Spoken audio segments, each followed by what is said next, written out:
आइए सुनते हैं आज की वीडियो में किसी की ज़िंदगी पर बीती एक सच्ची और पुरअसरार कहानी। वो ट्रेन में बिल्कुल मेरे सामने बैठा था। वो मोबाइल में कुछ देखने में मसरूफ़ था और मैं उसे। लेकिन हैरत की बात ये थी कि उसने 2 घंटे में मेरी तरफ आंख उठाकर एक बार भी ना देखा था। कितना गुस्सा आता है ना जब कोई आपको इग्नोर करता है। वो मोबाइल सीट पर रखते हुए मेरी तरफ मतवज्जा होकर बोला, लाजमी तो नहीं है ना कि मैं भी आपको देखूं? पहले जो मेरी तरफ एक सेकंड को भी नहीं देख रहा था, अब वो पूरी तवज्जो के साथ सिर्फ और सिर्फ मुझे ही देख रहा था। मैंने बड़ी ढिठाई से झूठ बोल दिया, नहीं, मैं तो अपनी स्टोरी के बारे में कुछ सोच रही थी। मैंने अपने बैग से एक डाइजेस्ट निकालते हुए कहा, उफ, जहर लगते हैं मुझे वो लड़के जो हद से ज़्यादा तंग पैंट पहनते हैं। लुक अच्छी है, बस कद थोड़ा बड़ा होता, आंखें नीली होनी चाहिए थी। गले में चेन पहनकर तो पूरा मजहबी लग रहा है। मैं आंखें फाड़े उसको देखती जा रही थी। उसने वो सारे जुमले जो पिछले 2 घंटे से मेरे दिल में उसके लिए आ रहे थे, उसने होंठों से कुचलते हुए मेरे मुंह पे दे मारे। हद है, वो मेरी ज़ात में तांग झांक कर रहा था। मैंने दिल में सोचा, तांग झांक मैं कर रहा था या आप? एक बार फिर वो मेरी सोच पढ़ने में कामयाब रहा। अब मुझे उससे खौफ महसूस होने लगा था। टेलीपैथी का माहिर बन जाने का हरगिज़ ये मतलब नहीं है कि आप किसी की भी ज़ात में तांग झांक करें या उसकी सोच पर हावी हो जाएं। मैंने फिर दिल में सोचा। उसने मोबाइल से नज़र हटाए बगैर कहा, मैं कोई टेलीपैथी का माहिर नहीं हूँ। एक बार फिर वो मेरी सोच पढ़ने में कामयाब रहा, हालांकि वो उस वक्त मेरी तरफ देख भी नहीं रहा था। ये दिल और दिमाग आपके सबसे बड़े दुश्मन होते हैं। मेरा दिल बार बार उस लड़के के बारे में कुछ न कुछ सोचने में मसरूफ़ था। अगर मेरा दिल उस वक्त इंसानी शक्ल में मेरे सामने होता ना, तो मैं उसका कत्ल कर चुकी होती। अब तो मुझे उस लड़के से बेहद डर लगने लगा। अगर इसने मुझे बिल्ली बना दिया तो? ये सब सोचते ही फिर जिस्म में खौफ की लहर दौड़ गई। उसने मोबाइल से नज़र हटाए बगैर फिर कहा, जो पहले ही बिल्ली हो, मैं उसे बिल्ली क्यों बनाऊंगा? मुझे अब अपने स्टेशन का इंतज़ार था। मुझे अब उस लड़के से और भी डर लगने लगा। मैं कोई आदमखोर नहीं हूँ जो तुम्हें खा जाऊंगा, पुरसकून रहो। वो आईब्रो उचकाकर बोला। मेरा मतलूबा स्टेशन आ गया। इत्तफाक से उसको भी इसी स्टेशन पर उतरना था। वो मुझसे पहले ही लोगों के हजूम से गुजरता हुआ ट्रेन से नीचे उतर गया। मैं जल्दी से ट्रेन से उतरी, लेकिन हैरत की बात है, वो लड़का मुझे फिर कहीं नज़र नहीं आया। उसे ज़मीन खा गई या आसमान, में ज़ेरे लब बुड़बुड़ाई। मैं अपने हॉस्टल गई। सारा दिन मसरूफियात में गुजरा। कमरा सेट करने में, टाइम टेबल बनाने में सारा दिन गुजर गया। सारे दिन में टाइम ब टाइम मेरा ध्यान उसी की तरफ रहा। वो लड़का मेरे दिलो दिमाग पर हावी हो रहा था। ऐसा नहीं है कि मैं कोई दिल फेंक लड़की हूँ। दरअसल जो शख्स आपको आपसे ज़्यादा जानता हो, आपकी सोच पर हावी हो, जो आपकी बात कहे बगैर ही सुन ले, उस शख्स से मिलने की चाह तो मन में रहती है ना। मैं उस लड़के के बारे में कुछ नहीं जानती थी। वो कौन है, कहाँ से है, क्या करता है, कहाँ रहता है, क्या नाम है उसका, मैं कुछ भी नहीं जानती थी।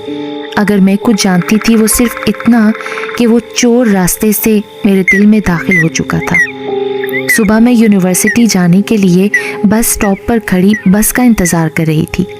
सड़क के उस पार मुझे वो लड़का नज़र आ गया। मैं लपक कर उसकी तरफ हुई। उसके पास जाकर उसकी ओर देखते हुए बोली, हेलो मिस्टर माइंड रीडर, आप कहाँ गायब हो गए थे अचानक ही ट्रेन से उतरने के बाद? वो मेरी तरफ देखे बगैर बोला, आप मेरे बारे में इतना क्यों सोचती हैं? आपको ऐसा क्यों लगा कि मैं आपके बारे में सोच रही हूँ? मैं लापरवाही से बोली। बस आ गई। वो बस की तरफ इशारा करते हुए बोला। मैं उसकी तरफ देखते हुए बोली, मुझे आपसे बात करनी है। वो बस में चढ़ते हुए बोला, बस में बैठ के कर लेना।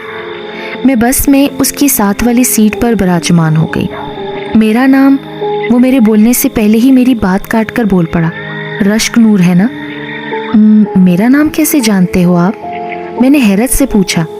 मैडम, आपके दिल में इस वक्त क्या चल रहा है, क्या नहीं, मैं ये सब भी जानता हूँ। मैं उसकी बात पर हंस पड़ी। वो मुझसे अपना तारुफ करवाने लगा।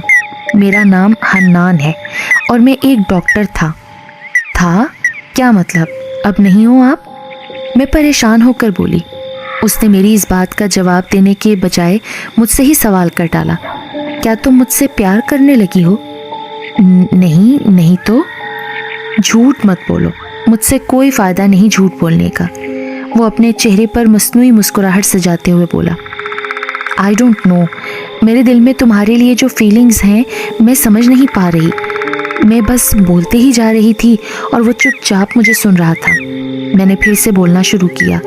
दरअसल मुझे आपसे पहले कोई भी इतने अच्छे तरीके से नहीं जान पाया कि मेरे दिल में क्या है, मैं क्या चाहती हूँ, मैं क्या कर रही हूँ, क्यों कर रही हूँ। किसी ने भी ये जानने की कोशिश नहीं की और ना ही मेरे दिल की बात आपसे पहले कोई समझ पाया। हन्नान ने एक लंबा सांस लेते हुए कहा, तुम अपनी इस फीलिंग को कोई और नाम दे दो, क्योंकि मेरे साथ तुम्हें दिल लगी में कुछ हासिल नहीं होगा। ये कहते हुए उसके चेहरे पर एक उदासी सी छा गई।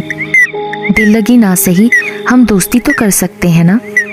मैं उसकी तरफ देखते हुए बोली।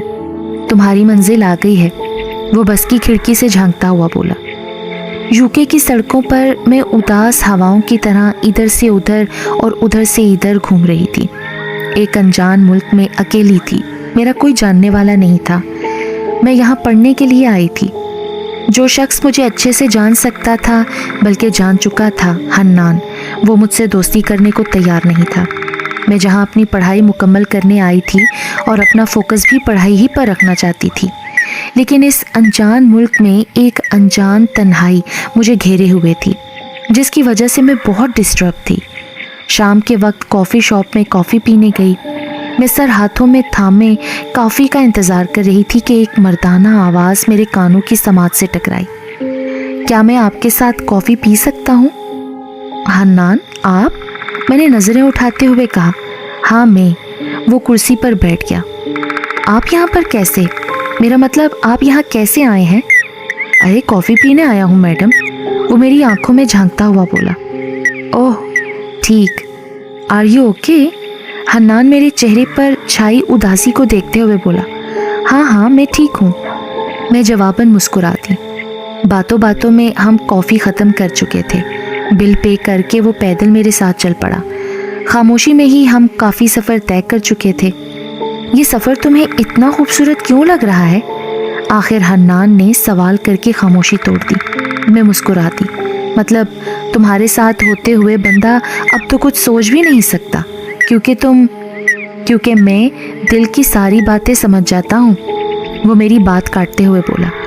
तुम्हारा घर आ गया है। मैंने अपनी नज़र उधर दौड़ाई। वाकई मैं अपने हॉस्टल के सामने खड़ी थी।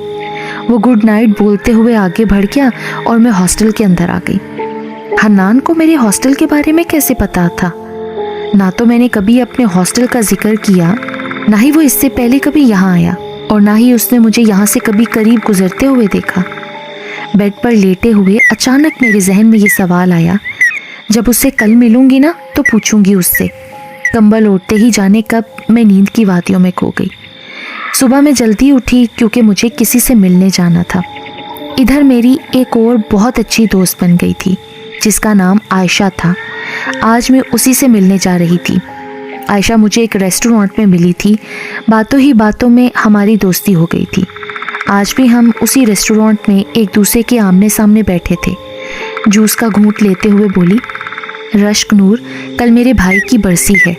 अमूमन हम घर के ही अफराद मिलकर बरसी में शरीक होते हैं, लेकिन तुम तो मेरी बहुत अच्छी दोस्त हो गई हो, इसलिए तुम भी कल ज़रूर आना। मैं तुम्हें अपनी अम्मी से भी मिलवाऊंगी। ज़रूर, क्यों नहीं, मैं ज़रूर आऊँगी। मैं उसकी तरफ देखते हुए बोली। नूर, मैं 4 साल की थी जब अब्बू वफ़ात पा गए थे।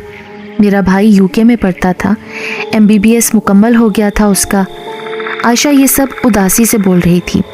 भाई की वजह से हमारी फैमिली का वीज़ा बन गया और हमें यूके में आराइश मिल गई। भाई, अम्मी, मैं, हम बहुत खुश थे अपनी ज़िंदगी में। फिर अचानक भाई का एक एक्सीडेंट में इंतकाल हो गया। भाई की वफ़ात के बाद अम्मी पाकिस्तान वापस जाना चाहती थीं, लेकिन मेरी पढ़ाई में अभी कुछ वक्त बाकी था। میرے زیادہ اصرار کرنے پر امی نے پاکستان جانے کا ارادہ ملتوی کر دیا۔ میں نے کھانے کی پلیٹ کو ایک سائڈ پر کیا اور پوچھا، تمہارے بھائی کو کیا ہوا تھا؟ کار ایکسیڈنٹ میں ان کا انتقال ہو گیا تھا یار، یہ کہتے ہوئے عائشہ رو دی۔ عائشہ، مرنے والوں کے پیچھے مرا تو نہیں جاتا نا، بلکہ ان کی مغفرت کی دعا کی جاتی ہے، میں اسے حوصلہ دیتے ہوئے بولی۔ شام کو میں ایک پارک میں ٹہل رہی تھی کہ دور کونے میں مجھے حنان نظر آیا جو میری طرف ہی آ رہا تھا۔ ہیلو رشک نور، کیسی ہو؟ حنان میری طرف ہاتھ بڑھاتے ہوئے بولا۔ I am good. میں نے بھی اس کی طرف ہاتھ بڑھایا۔ ویل، کیا ہو رہا تھا؟ حنان بولا۔ کچھ خاص نہیں، ٹہل رہی تھی میں کندھے اچکا کر بولی۔ دس از فار یو نور۔ وہ ایک گفٹ میری طرف بڑھاتے ہوئے بولا۔ اس میں کیا ہے؟ میں نے تجسس سے پوچھا۔ خود ہی دیکھ لو، وہ گفٹ میرے ہاتھ میں تھما کر بولا۔ پر یہ ہے کس لیے؟ میں نے ایک بار پھر اس سے پوچھا۔ ہماری دوستی کا پہلا تحفہ، وہ مختصر جواب دیکھ کر خاموش ہو گیا۔ وہ ایک بہت ہی خوبصورت چین اور لاکٹ تھا۔ یہ تو بہت پیارا ہے، میں چین پر نظریں جمائے بولی۔ اسے کبھی خود سے دور نہیں کرنا نور، حنان میری طرف دیکھتے ہوئے بولا۔ میں کبھی اسے خود سے دور نہیں کروں گی، میں چین گلے میں پہنتے ہوئے بولی۔ رات کافی ہو گئی ہے، تم اب ہاسٹل جا کر آرام کرو، میں بھی چلتا ہوں۔ حنان خداحافظ بولتا ہوا چلا گیا۔ میں بھی ہاسٹل آ گئی۔ کچھ پل کتنے خوبصورت ہوتے ہیں کہ دل کرتا ہے بس ان کو تھام لے اور کبھی گزرنے نہ دے۔ صبح میں تیار ہو کر عائشہ کے گھر اس کے بھائی کی برسی میں شرکت کرنے کے لیے گئی۔ روح کے ایصال ثواب کی خاطر قرآن خوانی کرائی گئی تھی۔ قرآن خوانی کے بعد عائشہ مجھے اپنے کمرے میں لے گئی۔ سامنے لگی تصویر نے میرے ہوش اڑا دیے۔ میں نے عائشہ سے پوچھا، یہ کون ہے تمہارے ساتھ؟ میرا بھائی حنان، آج انہی کی تو برسی تھی۔ عائشہ کی یہ بات سن کر میرے حواس گم ہو گئے۔ تمہارا دماغ تو خراب نہیں ہو گیا؟ یہ تو زندہ ہے، میں اس کی طرف دیکھ کر بولی۔ عائشہ میری اس بات پر خاصی پریشان ہو گئی۔ نور پلیز، یہ لو پانی پیو، وہ پانی کا گلاس میری طرف بڑھاتے ہوئے بولی۔ میری کچھ دنوں پہلے ہی ان سے ملاقات ہوئی ہے اور میں ان سے کافی بار مل چکی ہوں۔ حنان بھائی کو وفات پائے تو 3 سال ہو گئے ہیں، وہ کس طرح زندہ ہو سکتے ہیں؟ جس شخص کو تم نے دیکھا ہوگا یا تم نے ملاقات کی ہوگی وہ شاید کوئی اور ہو، یا تمہارا وہم ہے۔ نہیں، ایسا نہیں ہو سکتا عائشہ، نہ صرف شکل بلکہ نام بھی سیم ہے، یہ ناممکن ہے، تمہارا یقیناً وہم ہوگا۔ میرا وہم؟ میں بدحواسوں کی طرح اپنے پرس کی طرف لپکی، اس میں لاکٹ اور چین ڈھونڈنے لگی جو حنان نے مجھے دیا تھا۔ وہ لاکٹ اور چین پرس میں ہی تھا۔ میں نے وہ چین اور لاکٹ عائشہ کو نکال کر دکھایا، جو کہ اس بات کا ثبوت تھا کہ میری حنان سے ملاقات کوئی وہم نہیں تھا۔ عائشہ نے تصدیق کر دی کہ یہ لاکٹ اور چین اس کے بھائی کا ہی تھا۔ میں بہت پریشان ہو گئی تھی۔ اسی عالم میں ہاسٹل واپس آئی۔ کافی دن گزر گئے لیکن مجھے حنان پھر دوبارہ واپس نظر نہ آیا، نہ ہی کبھی بس اسٹیشن پہ، نہ کبھی ہاسٹل کے باہر، نہ ہی کسی کافی شاپ پہ۔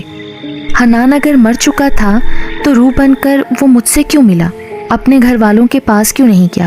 وہ مجھ سے کیا چاہتا تھا جبکہ میں اس سے پہلے کبھی بھی نہیں ملی تھی؟ بہت سے سوال میرے ذہن میں گردش کر رہے تھے لیکن ان کا جواب دینے کے لیے کوئی نہ تھا۔ ایک بار پھر میں اس ہجوم بھرے شہر میں خود کو تنہا محسوس کر رہی تھی۔ حنان کا دیا ہوا چین اور لاکٹ آج بھی میرے پاس ہے، وہ آج بھی مجھے یاد آتا ہے لیکن میں اسے پھر کبھی نہیں دیکھ پائی۔